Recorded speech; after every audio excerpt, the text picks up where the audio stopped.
شکایتیں آ رہی ہیں بعض دفعہ کہ بعض لوگ لکھ رہے ہیں کہ آپ جو دعائیں بتاتے ہیں تو کچھ آہستہ بتایا کریں، کیونکہ جو ناواقف ہیں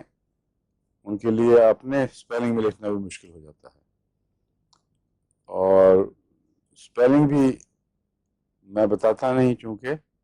اس لیے بعضوں کے لیے بڑی مشکل پڑ جاتی ہے۔ آج ہی ایک خط ملا ہے،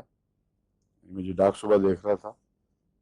اس میں انہوں نے لکھا ہوتا کہ یہ نسخہ میں لے کے گیا ہوں جو آپ نے بتایا تھا،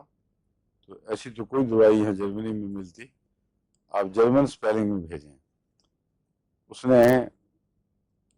لکھا ہوا تھا مثلا سورائنم کو ایس سے اور آر وائی،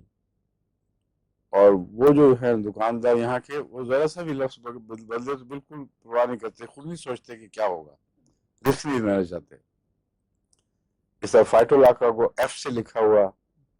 اب مجھے پورے لفظ تو یاد نہیں مگر وہ عجیب و غریب سا نسخہ تھا، وہ اس بیچارے نے ٹیلی ویژن سے دیکھا تھا، جو انہوں نے باتیں کی ہیں اس سے پڑھا ہے۔